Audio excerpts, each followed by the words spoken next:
Good then? All right. My article was Why Communicate the Gospel Through Stories by Tom A. Steffen. So, in this article, he mentions that there are five myths when it comes to telling stories. Stories are for children, stories are for entertainment. Adults prefer sophisticated, objective, propositional thinking, and characters derived from creeds and theology. And number five is storytelling is a waste of time and it fails to get to the more meaty issues. And unfortunately, many Christians believe in those myths, which make it harder to present the gospel, as the author here, Tom, found out. When he tells about a story about how when he was in the Philippines and how he finally learned enough of the, are you going to butcher his name, but Fugal language. So anyway, he finally learned enough language to where he was going to preach a lesson. So he made a topical outline and did everything you need to do when you're in a lesson. His goal was to not only communicate the gospel, but to communicate it in such a way that the Fugal could effectively articulate it to others. But he soon realized that the people there couldn't. They found it difficult to follow the outline, and it was even harder for them to explain it to others. So he wasn't really achieving his goal at that there. So since he knew something needed to change, he started adding stories from the Old Testament to illustrate abstract concepts in the lesson through pictorial characters and objects. He told stories to the Fugao that would be considered Sunday school stories to us: creation, flood, Moses. And he said that the way they responded to this was phenomenal. The sessions seemed to have come alive, and the recipients became instant evangelists. They were telling these stories to their friends effectively with enthusiasm, which then that's when he started achieving his goal there. He then mentions in this article that he after he realized how power of stories, he'd done some research about storytelling. He discovered that storytelling is discovered that excuse me storytelling that he discovered that many disciplines like mental, physical health, apologetics, theology, anthropology rely heavily on telling stories, which makes sense to me because for me personally, I learn about knowing what to do when something comes up by hearing how others did it, by hearing their stories. Of course, I wouldn't have known the power of storytelling if it wasn't for his story about the Philippines here. Then the author also highlights in this article 7 reasons why storytelling should become a skill practiced by all who communicate the gospel. Highlight number 1 is that storytelling is a universal form. In this highlight, the author basically is saying that no matter who you are, people love stories. Has a unique way of making conversations, and stories can be heard anywhere. They are appropriate for churches and prison, in the courthouse, around campfires. An interesting fact that he makes is that I never thought of was that people have the need to tell stories. Like I guess for me, example would be like hunting. I have the need to tell my great hunting story, or retell other people's hunting stories. Yeah, and that's highlight number 2 there. That more than half the world's population prefers a concrete mode of learning. And when he says concrete mode, he means stories and symbols. The reason he gives on why people prefer stories and symbols is because of TV. An average television soundbite is about 13 seconds, with an average image less than 3 seconds, which I totally understand on why television is a big impact on that. Because if I'm watching like a Western standoff or whatever, and they start staring in each other's eyes for 5 seconds, I'm already bored. And I just want them to do something. I want to know what happens next. So yeah, that's interesting, that part that you put there. Highlight number 3 is that stories connect with our imagination and emotions. When I read this part of the article, I instantly thought of comic books. Which if it was up to me, all school books would be comic books, but that's not up to me. But the comic book for me made me, when I read the comic books, I would think of these fictional characters. I would have feelings for them. I would be so happy for them. I'd be angry at some of them. You know, like why would Spider-Man reveal his identity to the public? That just doesn't make sense to me. But by reading those stories, made my emotions and imagination collide, and that's something that they do. They tug at your heart, you could say. Highlight number 4 is approximately 75% of the Bible is story. From the very first part of the Bible in Genesis 1 the life of Jesus to imagine what the end times will be like, a story is told in the Bible. The author has a statement from Charles Kohler that I really like in this article here. The Bible was not given to reveal the lives of Abraham, Isaac, Jacob, but to reveal the hand of God in the lives of Abraham, Isaac, and Jacob. Not as revelation of Mary and Martha and Lazarus, but as revelation of the Savior of Mary and Martha and Lazarus. Through these stories, you see just how God has worked in people's lives. You're not just reading about David slaying the giant, you're reading about God giving him the courage and trust to go against Goliath. You aren't just reading about Saul's conversion, you're reading about God's power and sovereignty on changing the life of Saul. And just like we already mentioned, stories can connect with our heart. It makes our emotions and imagination collide. So it's no wonder that 75% of the Bible is story. And the best part is that a lot of stories are true, whether it's talking about Abraham, King David, Jesus and his disciples, or the Apostle Paul. Highlight number 5 is that every major religion uses stories to socialize its young converts, potential followers, and indoctrinate members. Pretty much all major religions use stories.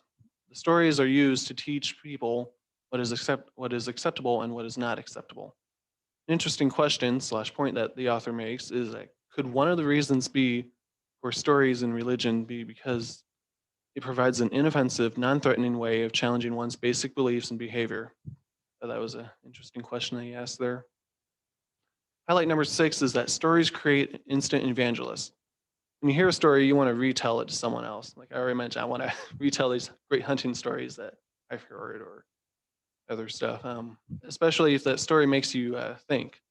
The story makes you think, you want to retell it to others.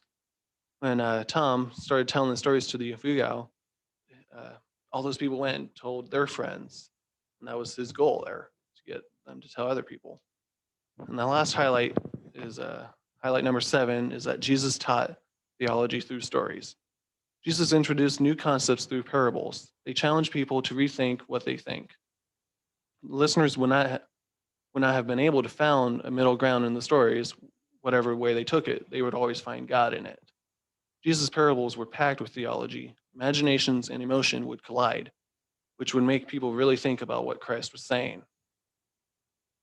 So just to finish off, this article definitely really made me appreciate listening to all those Sunday school stories while growing up.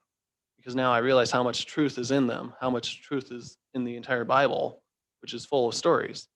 Without stories in the Bible, how else would I have learned about the love of God, where he would send Jesus to come into the earth to die on the cross for me and rising 3 days later? And I can praise God that those stories are 100% true. And if the stories in the Bible can change my life, I know for sure it can change somebody else's life, whether it's in the Philippines or anywhere. Stories are powerful.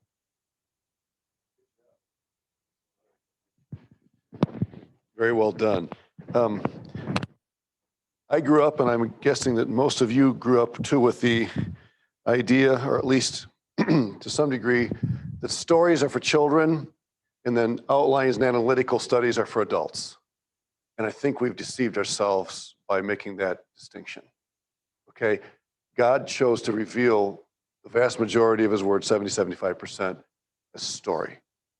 Okay, and so never commit the error of looking at storytelling as something that's for children. And don't commit the error of, and please understand how I say this. I'm not against outlines, but when you preach or teach a narrative, a story in the Bible, and it looks like an outline, it sounds like an outline to the people who are hearing it, I think you've robbed the story of its richness. Outlines for narratives are helpful for you because they help you to organize your thoughts and your approach. But if people walk away, thinking of the story of David and Goliath as, 1, 2, 3, A, B, C, I think you've done something to rob it, okay? So please don't misunderstand me. I'm not opposed to outlining. But ask yourself the question, when the writer wrote this, was there an outline in his mind, or was there something else driving what he wrote? Okay, I'm going to try to redirect. I'm diverting just a second here. I'm going to try to redirect this camera for the sake of our online students to the whiteboard. I'm not sure I'm going to succeed in doing so. All right, I'm going to try. I'm going to go over here for a second, and I want to give you something that you're not going to be tested on this, but I want you at least to see what I'm trying to say.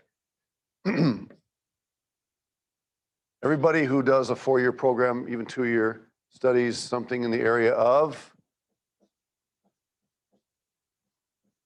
biblical theology. Okay? Theology. So, what in essence is biblical theology?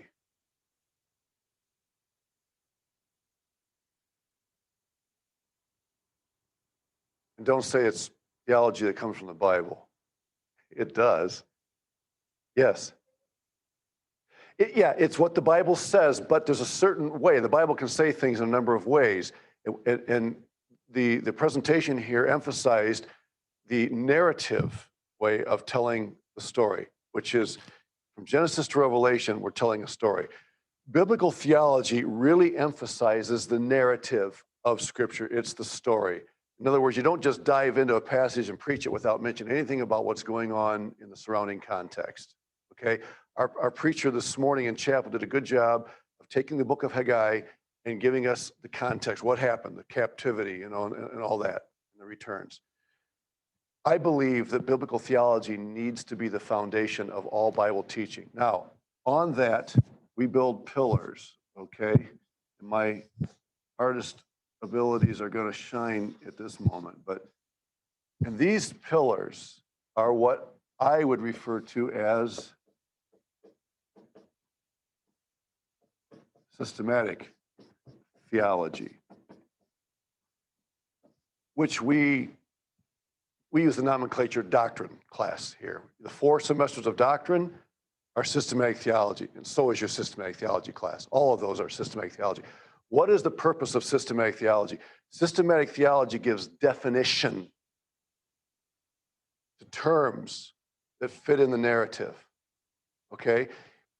If you grab a systematic theology, a particular doctrine, and you run with that independently of the narrative, it's going to be very difficult for your people to understand how that truth fits. Okay? The purpose of systematic theology is to enhance an understanding of the narrative. So when you study the nature of Christ, Christology, his person, his works, his attributes, all that, why do you do that? Just because you want to highlight Christ? Well, obviously you do want to highlight Christ, but you want people to understand how those truths about Christ contribute to the Bible story. See, so there's a balance. Both of them are necessary, systematic and biblical theology. But I just can't emphasize how important that is. And regardless of what culture you're in, storytelling grabs people because story puts flesh and bones on Bible truth. And every culture in the world is going to buy into that. Now, let me ask you another question. I'm just diverting a little bit, and then we'll get to Latin American culture, right? Let me get this camera back where I want it, if I can redirect it. Okay. All right, one other question for you. Let's just take language for a second. The English language, okay? Look at the words on the board there. Are those abstract or concrete? Is the English language an abstract or a concrete language? You use those terms in your article. Why would you say abstract? Yeah, it's abstract because the shape of the letter S means nothing in and of itself. The shape of the letter Y means nothing. You have to explain to people what the combination of those symbols refers to. They don't innately communicate an idea. That makes sense? Give me an example of a language that is concrete.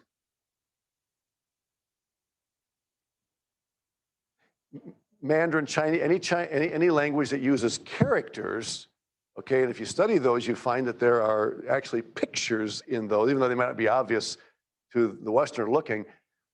Any language that involves the use of pictorial type symbols and things is what we call a concrete language because the symbol itself communicates what's in the word. So this is all fascinating. It's just an awesome study, but that article, I wanted to take a little extra time on that because I think it really is important that we understand that when we're teaching. The difference between abstract and concrete, the difference between biblical theology, systematic, not mutually exclusive, but interdependent. But I would put biblical theology, the narrative, at the bottom as the foundation. All right. And with that, we will move on. Who is on next time? Pardon? Are you on next? Let's just make sure here. So no surprises. Yeah, and Amy, you're on Tuesday, and Liz on Thursday, right? Okay. All right, let me share the screen here. And that's the screen I want to share. And we'll bring this up. So, Latin American cultures, okay? Now, you've all read Foreign to Familiar, which compares what types of cultures? Hot and cold, right? So we're definitely dealing with a hot culture here, okay? Guam, be more of a hot culture. I don't know, what's the lowest it gets there during the year?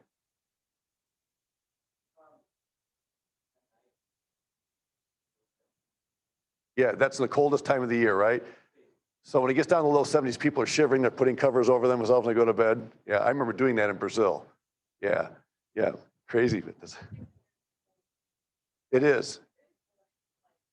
In here? You've been cold all week. Yeah, I get it. You can try bumping that up a couple of notches. I don't know if it's going to do anything or not, because somebody told me that there was a master control, somewhere else that we can't touch.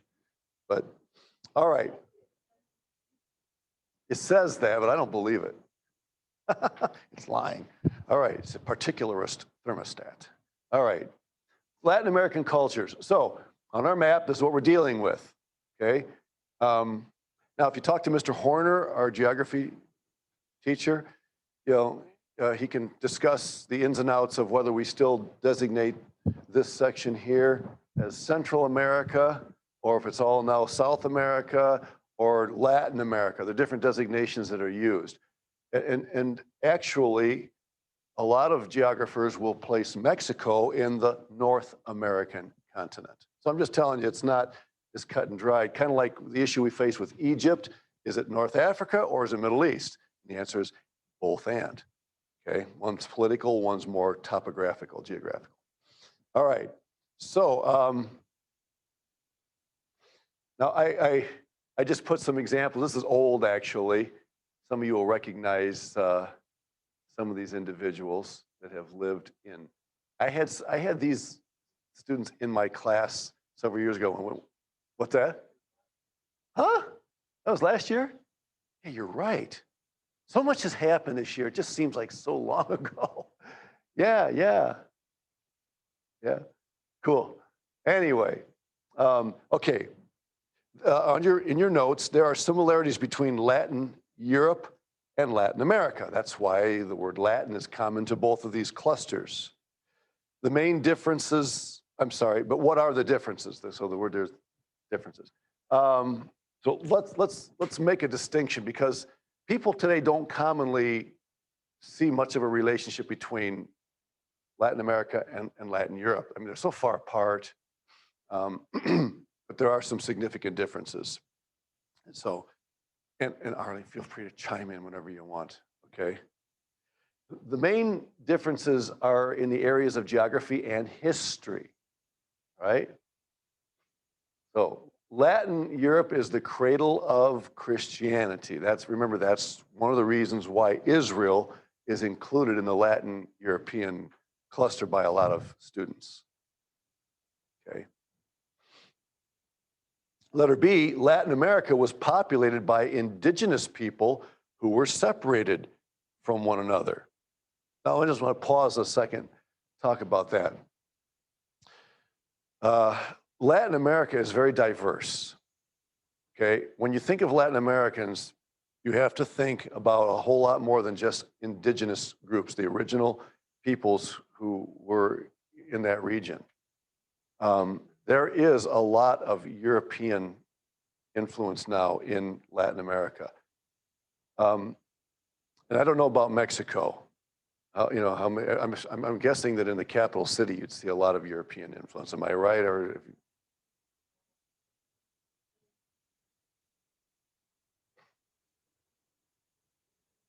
that's probably, yeah, yep, yeah, yes, yes. So when you think of Spanish, that's another thing. When you think of Spanish, you're probably more inclined to think of Latin America than you are to think of Spain. I don't know, maybe not. David, you grew up in Europe, so I don't know, maybe when you heard the word Spanish, your mind went to Spain. Yeah, but that makes sense, given the fact that you grew up in Europe. And by the way, don't ever assume that all forms of Spanish are alike. Spanish is Spanish. The Spaniards, the people who live in Spain, are very jealous of the correctness and origin of their Spanish. Just like people from the UK, especially England, are very jealous of the correctness of their form of English. So don't ever go to the UK and say, oh, you speak with a British accent. You get in trouble really fast. Who has the accent? Who spoke this language first? I think we did. Yeah, be careful. Same thing is true when it comes to Spain in relation to Latin America. Now, it's not just Spain and Latin America. In Brazil, okay, we have a little different situation. In fact, look at that map, you'll see, for some strange reason, Brazil consumes the vast majority of Latin America, and other countries are smaller. Why is that? Do you remember anything about the history of the division of Latin America? What country founded most all except Brazil in Latin America? Spain. Okay, so they speak Spanish. Brazil, okay, was founded by the Portuguese, which is the reason why it speaks Portuguese. And the Pope had a lot to do with dividing that up, coming up with a dividing line to satisfy Spain and Portugal as it related to the Catholic Church. There's a lot of history packed into that. So, the question we joke about, Arlene, is Spanish corrupted Portuguese or is Portuguese corrupted Spanish? And your answer is, no, I know what your answer is. Actually, probably the fair answer is that Portuguese is corrupted Spanish. All right.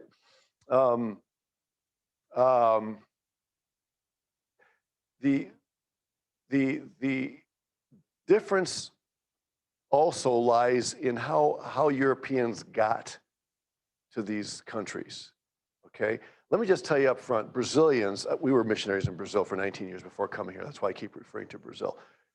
Brazilians are not proud of their heritage the way that Americans tend to be proud of their heritage. We look back and, we tell the story, the pilgrims coming over, and the whole thing it's a beautiful story. What happened in Brazil is the same thing happened in several Latin American countries. People in Spain and Portugal who wanted to deal with or get rid of their political prisoners sent them far away to what is today Latin America. Now, that's not the only way people got there, please understand that. But Brazil, for many years, was kind of a dumping place for dangerous criminals in Portugal. They shipped them off to Latin America, okay? And frankly, Brazilians understandably are not proud of that piece of their history, okay? So it's very, very different than the way our country or some other countries were founded. That makes sense? All right. Which means when I'm in Brazil, if I'm teaching and preaching, I'm not going to want to use a bunch of illustrations from American history. And the reason I say that is because for many years, the only commentaries and books really that were Christian books that were available were translated from English. Now that's changing. The Brazilian church has published lots and lots of books now, Brazilian authors, and that's true of every Latin American country. So it's not nearly the problem that it used to be. All right. Latin Americans were less mobile than Europeans, right? At the beginning. By the way, let me just back up again. I think you know this, but tell me, what does the word indigenous mean, literally?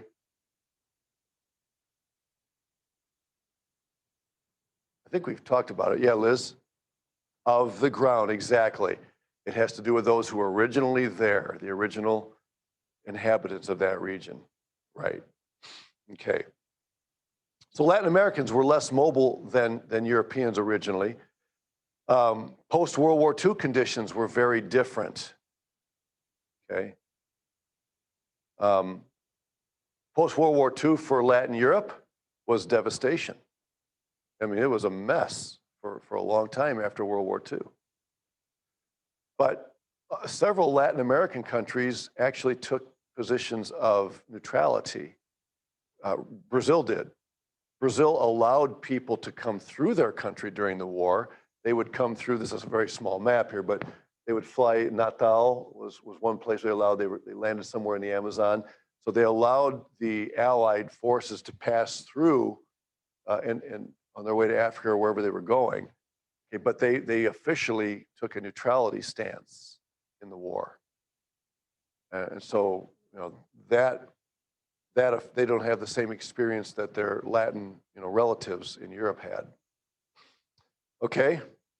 Number 3, care in using the term Latin America. Okay, Latin America. Let me, again, this is not necessarily going to be the same for everybody. Not everybody necessarily is going to be offended by certain things. Just it's going to depend. But in general, the feeling is that Latins consider themselves to be Americans. I think I told you that when I was in Brazil, I would talk about America, and they'd say, Pastor, just a minute, we're Americans too. You are Norte-Americano, and we're Americanos do Sul, the South Americans. And that was a good thing for me to keep in mind. You know? So they do like to consider themselves Americans, but they don't like to be called Latin Americans. Now, again, Arlene, feel free to chime in here. Am I on target here, or is that a very... You've never heard that. I've had other students other years tell me that as well. And so that's why I bring it up again. I think probably some who've studied that have encountered that, and maybe that's why it became, you know, but maybe not. What about the term Latinos?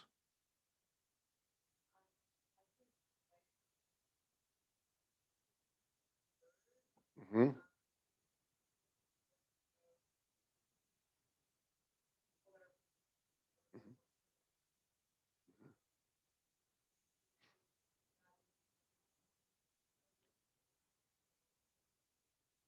Right.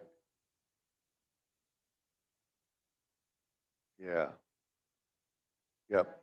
Yeah. I realize it's an open discussion. It's going to depend. It's kind of like when I've asked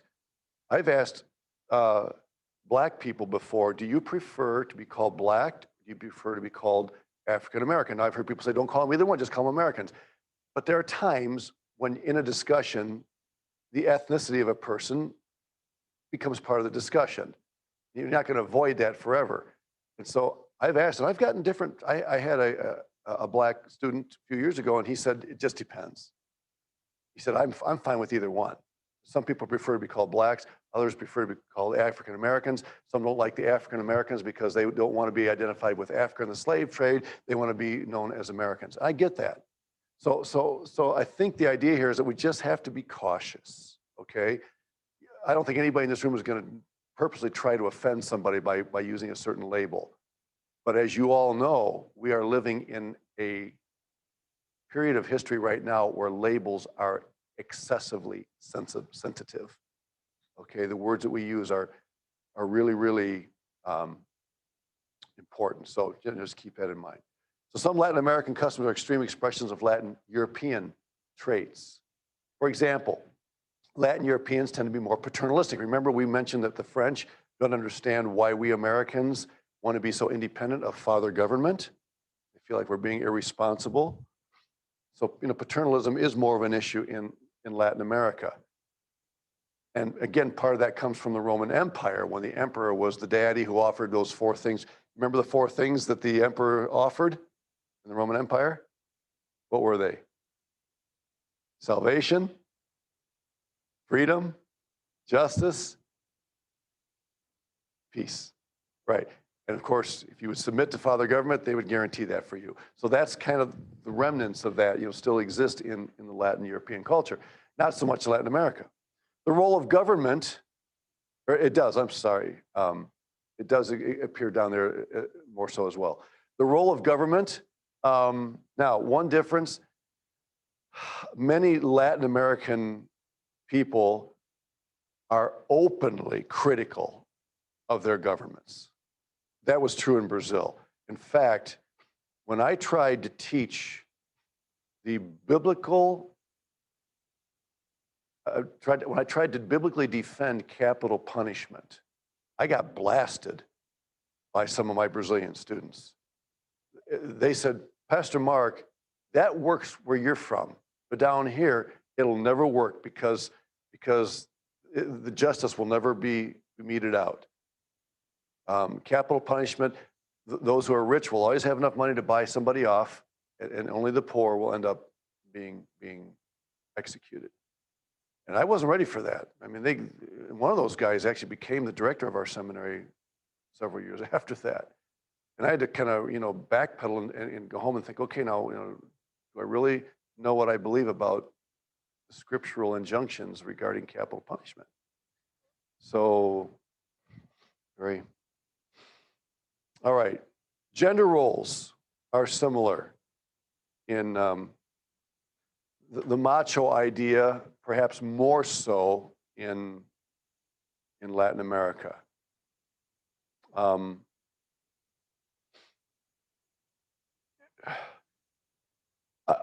I would say that Latin Americans have probably taken some things a lot farther than their Latin European relatives would.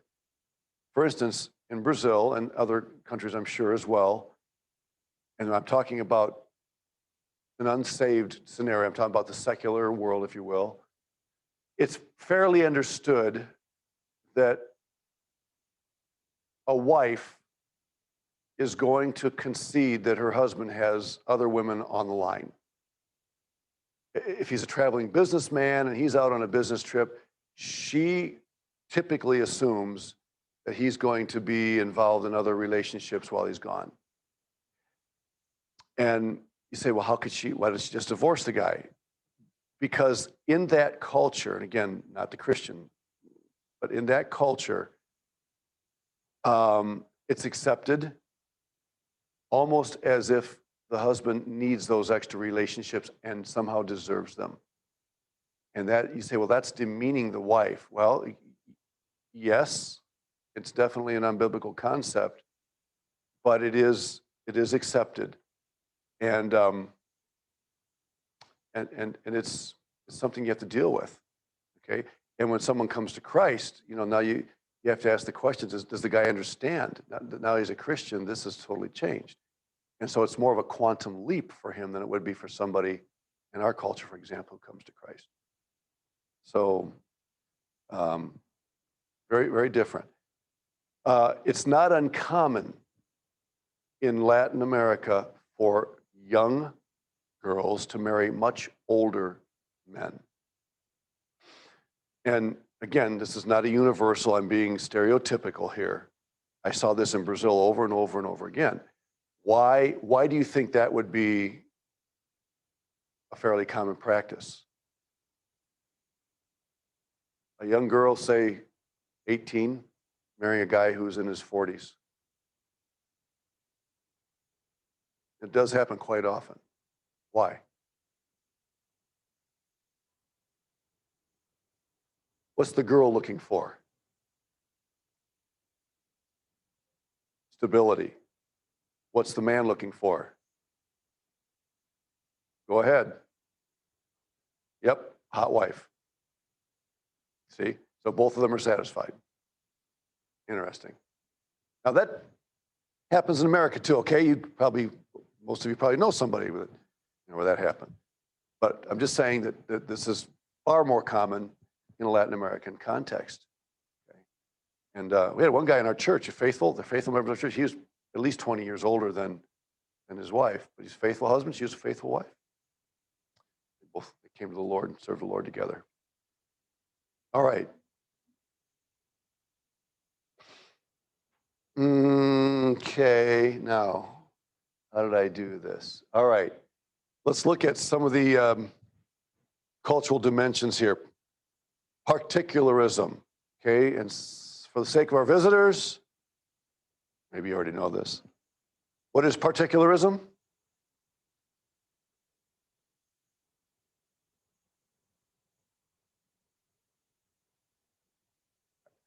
Yeah. The law only applies, or certain laws only apply to certain people, or the same law applies differently to different people. Yeah, yeah. That's very, very much, very much an issue. And that's why taking, for example, capital punishment, you can see why that's the case. The Brazilians just believe that because of the economic diversity and the ease with which you can bribe a public official, there's no way that you can insist that the laws apply equally to everybody. Okay, it's a practical impossibility. Particularism. So there's lack of a virtuous, benevolent ethic. It's the same for everybody. Number two, the best of democratic intentions have failed as governments have simply ignored these norms in favor of their own personal agendas. Now, does that happen in our country? Yeah, come on, that's human nature. It happens everywhere, but it happens to different degrees in different ways in different places. Okay. For instance, thinking of our country, I read an interesting article in Decision. Anybody here get Decision magazine? One just came out, and one of the articles was about the irony of living in a culture that claims to worship science and yet completely ignores science when it comes to the gender issue and transgender and all that. And the article told how scientifically to perform the operations, the medical procedures necessary for somebody to become transgender fly totally in the face of everything that's scientific. You know, that was a fascinating article. But this type of thing happens in different ways in different places in the world. There's a Brazilian saying, and I think I gave this to you before, so let's see if you can remember this. For friends, everything. For strangers, nothing. For enemies,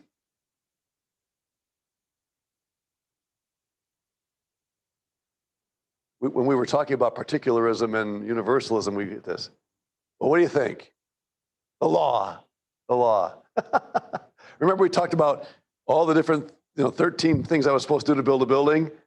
And the guy, my builder, laughs at me and says, Pastor Mark, just do these 3 up here. The rest of them they use when they try to keep people from getting a building built. All they really care about is these first 3. So yeah, where's the word here? There it is, the law. And we don't think about that here. We have a different way of thinking. By the way, just by way of review, is God a particularist or a universalist?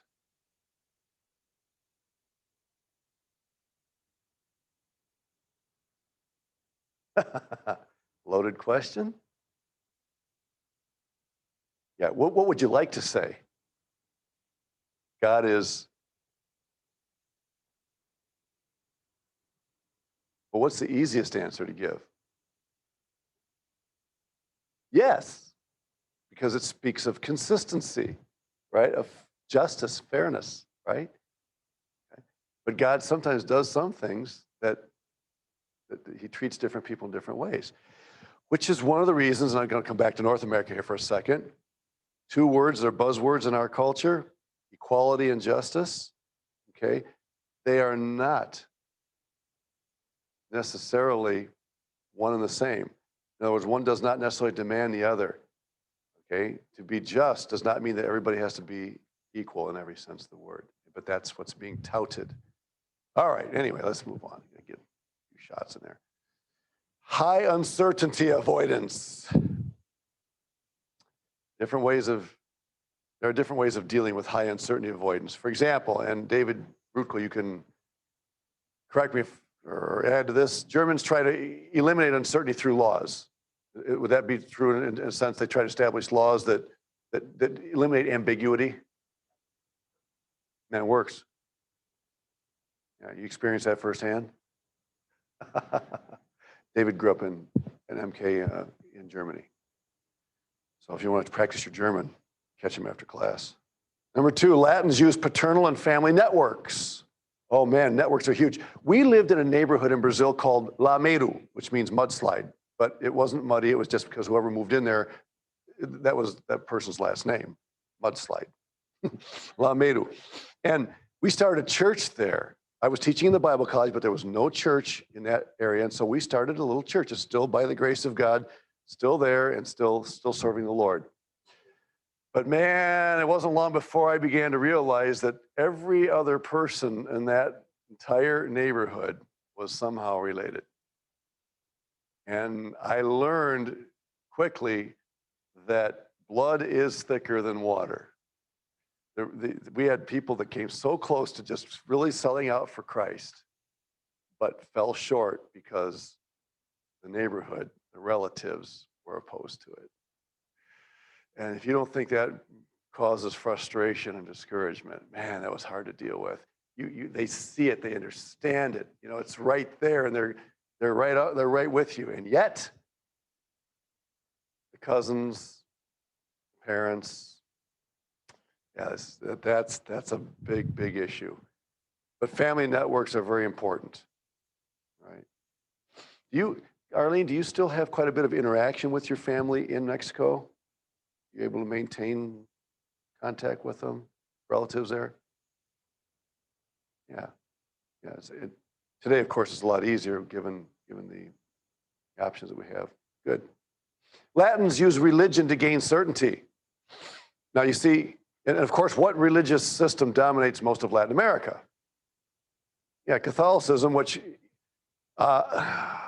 statistically, I'm not sure anymore, because Protestantism, as they would go, or evangelicalism, has made incredible inroads in Latin America since the middle 1900s. And but you will find that even when people in Latin America have come to understand the truth, when push comes to shove, they'll default to the dominant religion because it gives them a sense of security. And of course, the family issue comes back there as well. That's what everybody in the family does, everybody at school, everybody at work.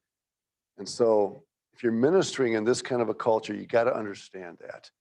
It's not just a matter of convincing them logically of the truth of the scriptures. You can do that, but there's still something holding them back. And it's either family or religion or a combination of the two, okay? I mean, that's going to be true in any country that's dominated by, Buddhism, Hinduism, Islam, or whatever. But it's very, very obvious in Latin America, okay? Europeans have a more fatalistic outlook than Latin America. And the reason for that is because Europe has been through a lot.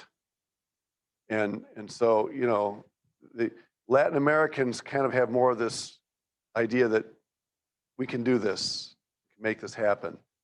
And so they, more so than their Latin European neighbors would. Europe sees the future as out of their control. Now, again, I'm probably speaking super stereotypically here. The leaders run it, whereas Latins are more eager for personal control. Even the saying, "Que será, será," which means what? What will be, right? You guys know the song that goes with that? It's an old song. Que será, será. Whatever will be, will be. The future's not ours to see. Que será, será. Lexi, you know that one. Yeah, even que será, será is less fatalistic than European pessimism. They take life more as it comes with optimism. Latins are more laid back. They're very good at rolling with the punches. Really, really good at that. Much more so than Latin Europeans would be. You take life as it comes, okay? which is part of the reason why they tend to be more high risk, low uncertainty avoidance. Remember, we talked about that. I was amazed. It's, I would plan something in Brazil and then something would change and I feel, oh man, I got to tell you, what are they going to think of me after they're going to think I'm unstable. They're going to think I'm disorganized. And I would tell them, oh, Bosh, don't worry about it. And then I would discover that they would change things, even after the program started, or at the last minute. They're very, very, obviously there's a positive and negative to that.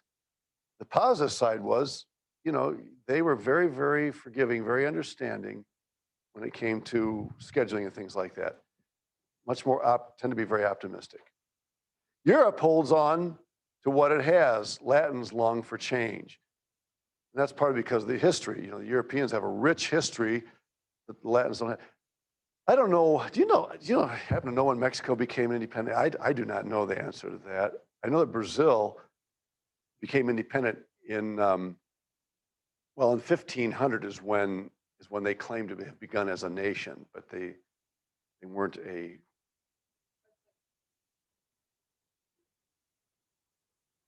Okay.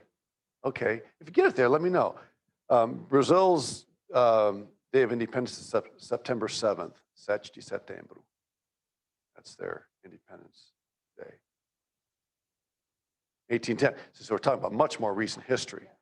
And because of that, they are more inclined to think about potential for change than someone who is in a country that's embedded in centuries of history.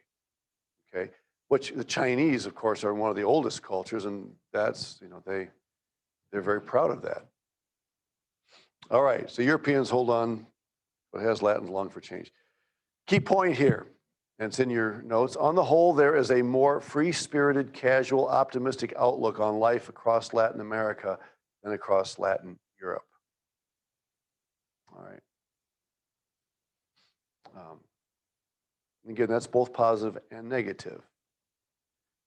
One of the negatives of being laid back is that when it comes to making a commitment to Jesus Christ and following the Word of God carefully, it's a little bit harder. Latin Americans will find it a little more easy to make exceptions to that. Something comes up, I mean, if one of them tells me I'll be in church, and they'll do that. You mentioned that in Germany too, right? They'll say they'll be there. It's very common in Latin America. If I invite them to come, they'll say, oh yeah. And the reason for that is because they don't want to disrespect me by saying, no, thanks for asking, I'm not coming. To them, that's being disrespectful. So they'll say, oh no, I'll be there. And but it doesn't take much to change the plans. Okay. So you have to be really patient when you're ministering in a country like that, where people are used to being very flexible and having very few non-negotiables in their schedule. Okay. All right. Collectivism, primarily around the family, not institutions like work, et cetera. And I think I've talked about medical care before, but this is interesting. Why do hospitals expect you to provide your own nurse and care? If you're in Brazil, they would much rather have mama come and sleep in my room than have a nurse there on duty at night. And mama knows nothing about medicine. So why would they prefer that? Nobody's going to take care of you like mom. Nobody cares about me like mom. Yeah, she doesn't know about medicine and stuff like that, but yeah, they actually claim, and I think there's a lot of truth in this, that the healing, the recovery rate is actually higher when there is a loved one there. And they'll allow, in fact, they expect in Brazil for someone from the family to come and sleep with them at night because they don't have nurses on duty all around the clock like they do here. See? And so sometimes people have complained because they didn't have anybody close enough to come and stay with them, so they spent the whole night in the hospital by themselves. Now, obviously, if there's a crisis and they cry out, somebody's going to come and help them. Don't get the wrong idea. But that 24/7 attention counts on the presence of family members for a large portion of that. And you bring your own pillow, your own, bedding and stuff, and you stay with them. And they love that. They love to have a family. To them, it's very cold and impersonal to have a professional there and not somebody from your family.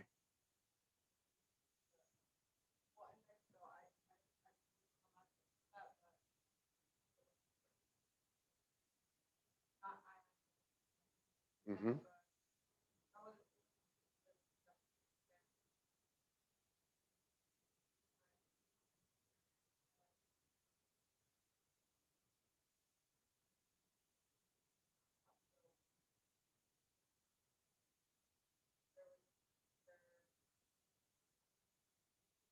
Hmm.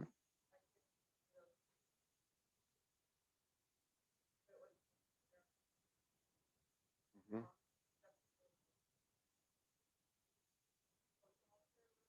Hmm. Okay. Okay. Yeah. And some of that's going to vary from urban centers to more rural centers as well. You have that issue as well. Yeah, that's true. Think of COVID, and I want to caution you about the way that you evaluate COVID in certain countries. In general, Latin American countries have struggled a lot more with COVID. I mean, I know of 3 or 4 pastors in the last 6 months who died of COVID, guys I knew in Brazil who died of COVID. And it's easy just to say, well, that's because healthcare is so inferior in Latin America. Be careful about making that summation, okay? There may be other factors, genetic, okay, physiological, climatic, okay, that also contribute to whatever COVID is doing. I think it's too soon to make those kind of generalizations. COVID is still new enough, even though it doesn't seem like it's new. It is, if you look at the big picture, it's still very new in the medical world, in the scientific world. So, be careful you don't draw conclusions like that very quickly. All right. Number two, it would have seemed unfortunate to entrust one's health to a professional rather than to a family member. That's a statement I just made. All right. Nurturing the patient seems better than making him do what he can for himself. Interesting. Here in America, what's the goal when you go into the hospital? Get you out, right? I'm amazed at the turnaround now. Things that used to be 4 or 5 days in the hospital are now outpatient surgery, even for births. It used to be that they'd keep the mom and baby in the hospital for a few. Now, man, they're gone the next day. And the idea here is, you push them to do things for themselves, and that increases the rate of recovery. That's not the mentality in most of Latin America. Mentality is they need time for nurturing. When mom feeds them, oh yeah, he could feed himself, he could probably get himself to eat, but the nurturing and the love and the care is a therapy that nothing can substitute. So which is right? Is it the nurturing that promotes the healing, or is it the get up and get walking and get doing it? Is that going to promote the healing? Well, I'm not a doctor. I'm guessing that both of those play a role. Nurturing does play a role in the well-being of people, but so does trying to be active. So there's a combination there, and it's in Latin America, it's going to definitely favor the side of the nurturing more than taking control and getting up and getting around. Interesting. So it's a being culture. Where's that? Yeah, and specifically, remember Machu Picchu. Yeah, we got to go there when we were visiting in Peru. Machu Picchu. Interesting place, beautiful place. When we were at Machu Picchu, we sat there. There's a little restaurant at the entrance there, and we sat down to eat. And I heard there were 3 girls sitting right next to us, and they were speaking English. Oh, so you from the States, huh? I said, yeah, what state are you from? They said, Iowa. I said, oh, really? He said, wow, we're from Iowa. No kidding. That was really cool. They're from Iowa. I said, what city in Iowa? I said, oh, we're from a little town called Ankeny. I said, you got to be kidding me. I said, we're from Ankeny. They live over here on Southeast or Northwest 5th Street, in the new area there. There were girls that went to a community, I think they went to DMAC or someplace, and they were studying, and they were down doing some kind of an internship or something. So what are the odds of going to Machu Picchu in Peru and sitting down to somebody from Ankeny, of all places? That was really weird, really weird. Anyway, we had fun with that.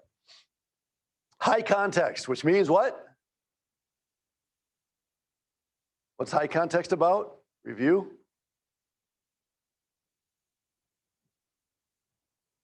Yeah, and high context means, yeah, it's right. It's connected to indirect communication, which means you depend a lot on the context. That's why it's called high context. You depend on other factors in your life or in the area, in the room or whatever to complete what you're trying to say. You don't have to be as specific. Low context says we have to be very specific and define everything carefully. All right. It's affective, which means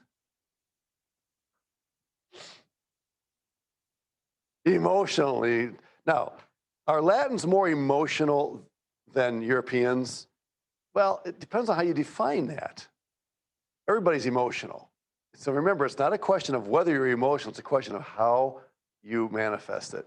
So I get on an airplane going to Brazil, and I'm leaning back, and all of a sudden I feel, and this is before they make you sit down and buckle in, there's a guy leaning on my chair, and I feel my chair go, like that. And what am I thinking? How rude, right? And what's he thinking? Hey, we're all one big happy family here on this airplane. How you doing, you know? Now, I'm exaggerating, okay, a little bit. I was on a bus ride once in Brazil coming back, and the same thing. The sign there said, no one's allowed to stand, right? Only, the bus wasn't supposed to take, well, that was just a decoration on the wall. Because every last bus that you ride on in Brazil has people standing up in it. Why? Because they're not going to reject somebody's money if they want to get on the bus. So the sign can say what it wants, maximum capacity, da, da, da. No. And so this guy, man, this was a night bus. I had to travel for 4 hours on a night bus, and this guy spent most of that 4 hours leaning on my seat. I lean back, look over, and there's his, bottom, or, posterior, whatever you call that. and I actually, I don't know if I should have done this or not. I was upset enough that I went to the bus company the next day and I said, look, and by the way, you have to understand, they have two kinds of buses. They have the semi-leito and the leito, and one of them is more, you pay a little bit more. It's a nicer bus. And I paid a little bit more for this one. So you expect it to be a little bit nicer, and yet, I didn't sleep much that night. So I went to the station and talked to the guy in the office. He was a really nice guy, young guy in his 30s. And what he did is he affirmed everything that I said, knowing all along that nothing was going to change. Okay, but he affirmed me. He gave me a cap with the name of the company, a baseball cap with the name of the company on, and said, I appreciate, we'll look into this. Well, I knew he wasn't going to look into it. I probably wasted my time going and talking to him. But the reason I went and talked to him is because we were making regular trips down to a place to teach pastors who couldn't come to the college but could get together on weekends. So I knew I was going to be making that trip several times, and I wanted to say something, but anyway, and he was super gracious, and I tried to be careful not to lose my testimony. I told him where I was from. I taught at the Bible college there. I said, I'm not trying to complain. I said, I just want you to be aware because you guys value service of your customers, and I feel you should hear this. And he was almost overly affirming, you know what I mean? And probably when I walked out, I thought, well, back to work, But that's kind of the way it was. They use less personal space. Yes. That's exactly the point I'm trying to make. You don't realize how much you value personal space until you go to a place where it's a lot smaller. All of a sudden you begin to realize, So David, you get up and talk to me, right? You stand here. Come up, you do it this. Come up and stand here. Let's have a conversation, okay? All right. So what do you want to talk about? How's your day? What's he thinking right now? Can I please sit down? Yes, you may. Thanks. You say awkward, but you see, and that's just a very small illustration of what happens on every level in Latin America. It's not right or wrong. It's just different, and I had to get used to that. And the first couple of times somebody visits your house, they're very polite, but about third time, I had a guy walk in once. He walked in and he opened the refrigerator to get the drinking water out. Well, he wasn't being rude. We'd had him over several times, And, our house is your house is a true statement. Do you have your hand up?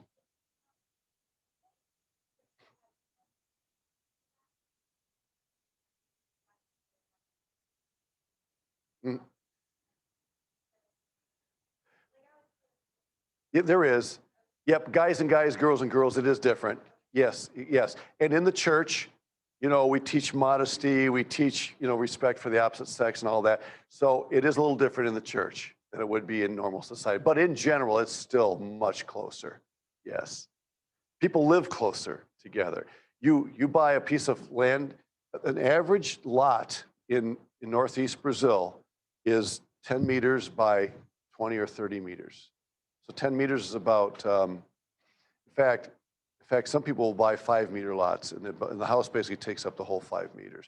And you open your window, and there's the house. You can almost reach out and grab the window in the house next door to you.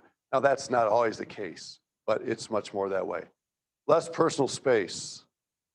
And guys, let me just say this to you, gentlemen, if God takes you to South America, you be careful. Okay? We had stories of people that fell, because of that. And it wasn't necessarily, ladies, in your defense, it wasn't necessarily because the girls were trying to attract them. It's just that proximity leads to some temptations that you might not otherwise be aware of. Okay? All right, so they are more socially conservative, though that's changing somewhat. And they say, wait a minute, I've seen pictures of girls at the beach in Fortaleza, Brazil, or Rio. You're telling me, I'm not talking about the beach. Okay, but in general, they tend to be more conservative. And some of that comes from indigenous traditions. There are probably a lot of things that contribute to that. But anyway, that is changing somewhat. They dress more conservatively, except on beaches, even though TV scenes tend to be more explicit. Yeah. And another thing, fellas, go to Latin America, do not get curious about billboards, because many of the billboards need to be avoided. I'm just telling you. And there are usually magazine racks on street corners where they're selling all kinds of magazines, and yes, all kinds. And I had to learn to walk by without looking in there. You really, really need to be careful, okay? This conservatism comes from a mixture of Catholicism and the indigenous culture, all right? But again, don't take that to mean that you don't have to worry, because billboards, TV, what's allowed on TV is much more open than it would be here. Pentecostalism, huge. Now that's also true of Africa, continent of Africa. And part of the reason that Pentecostalism is huge, I'll give you two reasons. Number one, Pentecostalism is very expressive, and Latins in general are expressive. They can resonate with that.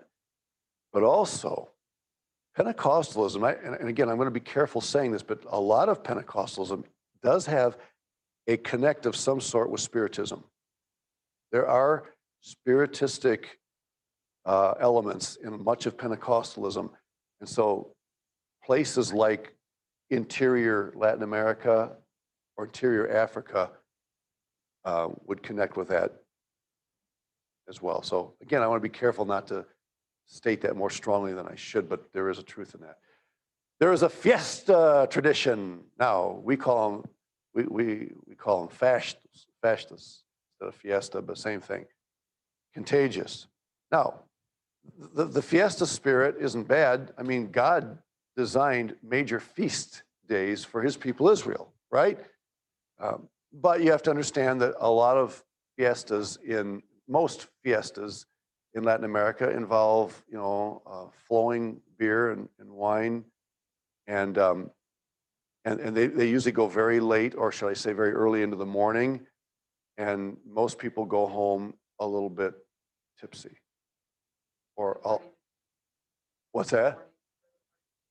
Or just start up again the next, yeah. And so, if you're doing a church and the church wants to have a special outing, you need to be careful how you go about that. Yep. And so, Yeah. All right, bright, bold colors. Okay.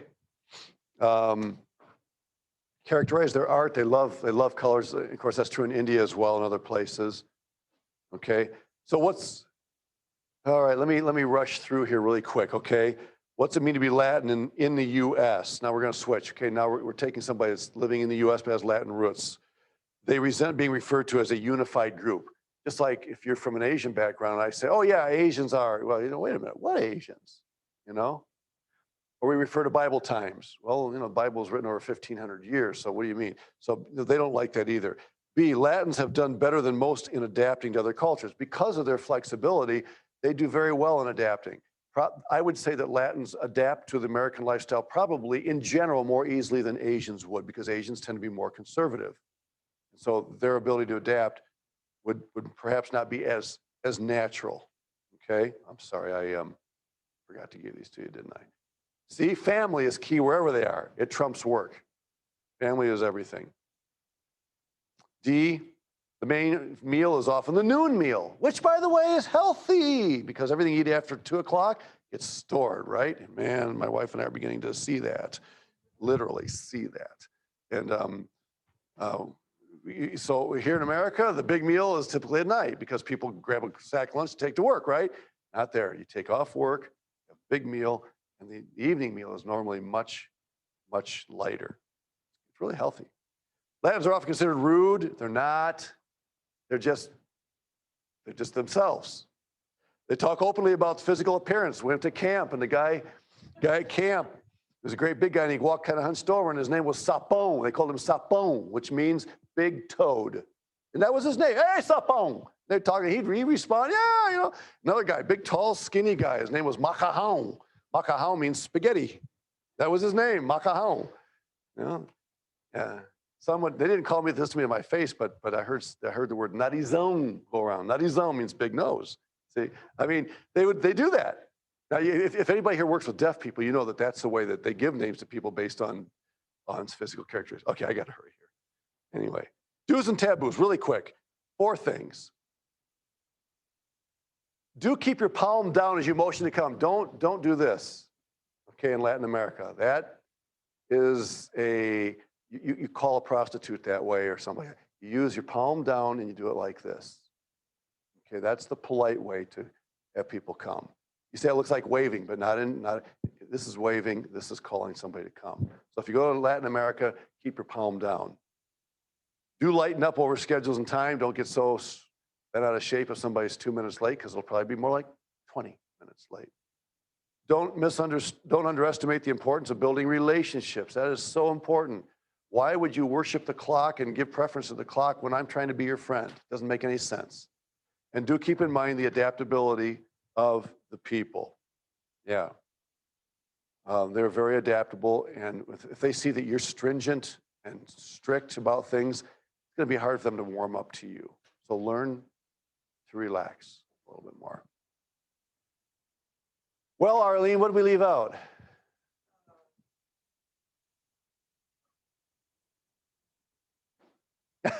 I don't either. I'm sure we left a lot out, but thank you. And visitors, good to have you here. Hope you enjoy your stay. And everybody have a good day. Thank you.